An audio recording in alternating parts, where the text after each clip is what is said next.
নমস্কার বন্ধুরা, রকি কিচেনের তরফ থেকে সকলকে স্বাগত জানাচ্ছি। আবার একটা নতুন রেসিপি আপনাদের মাঝখানে শেয়ার করতে চলেছে, সেটা হলো মোচার খোসা ফ্রাই। তাহলে চলুন দেখে নেওয়া যাক আজকের রেসিপি। একটা পাত্রের মধ্যে কিছুটা মোচার খোসা এই যে আমি ছাড়িয়ে নিয়েছি।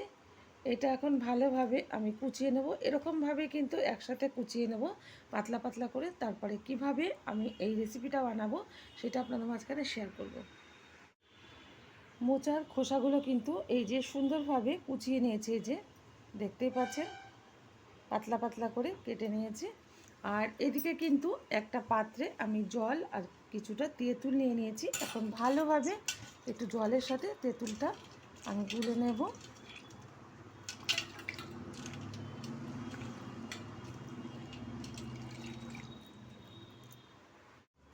তেঁতুলটা কিন্তু গলার পর এই যে ছিবড়াটা ছিল সেটা ফেলে দিয়েছি। আর এখন এটা আমি এর মধ্যে দিয়ে দেব, যাতে এই যে কষটা বেরোবে সেটা কিন্তু আর কালো হবে না। সেই কারণে তেঁতুল জলে আমি 5 মিনিট মতো ভিজিয়ে রাখবো, তারপর ছেঁকে তুলে নেব। আমি কিন্তু মোচার খোসাগুলো আমি প্লেটে তুলে নিয়েছি, জল ঝরিয়ে এখানে রেখে দিচ্ছি।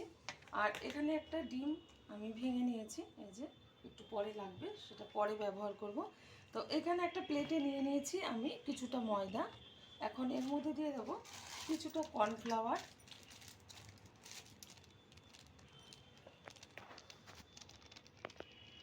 ময়দা আর কর্নফ্লাওয়ারটা দিলে কিন্তু এটা মুচমুচে হবে। দিয়ে দিচ্ছি খুব সামান্য পরিমাণে একটু চিনি, দিয়ে দেব স্বাদ মতো লবণ।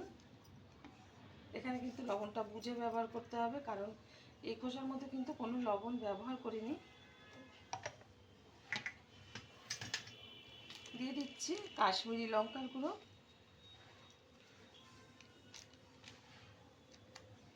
দিয়ে দেব এখানে গরম মশলার গুঁড়ো,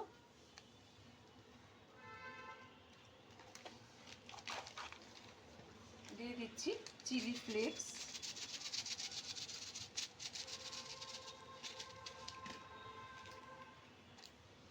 দিয়ে দেবো এখানে পেরি পেরি মশলা। এই পেরি পেরি মশলার জন্য কিন্তু আমি লঙ্কার গুঁড়োটা ব্যবহার করিনি, কারণ এটা কিন্তু ভীষণ ঝাল হয়।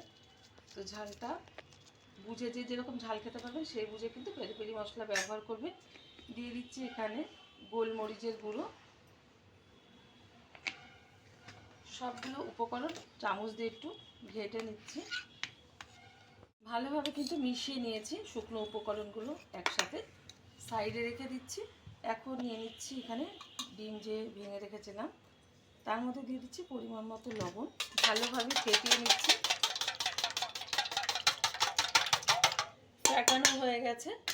এখন আস্তে আস্তে করে এই খোসাগুলো আমি এরকমভাবে নেব আর ডিমের মধ্যে একটু চুবিয়ে নেব।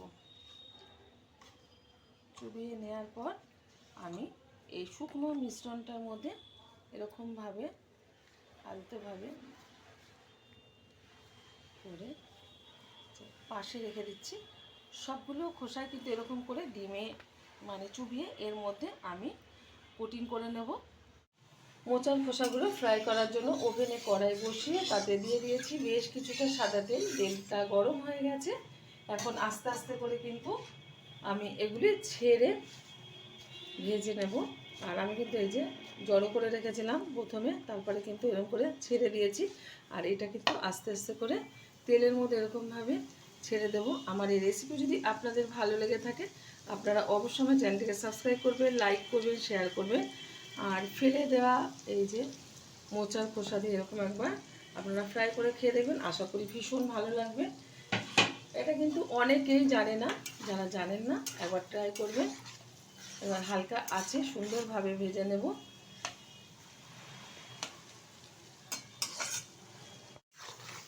একটু সময় নিয়ে কিন্তু ভেজে নিচ্ছি। আর এটা কিন্তু মানে ভাজার পর মুচমুচে হবে। আর এটা কিন্তু আপনারা সস দিয়ে খেতে পারবেন বা যে কোনো চাটনি দিয়ে খেতে পারবেন, ভালো লাগবে।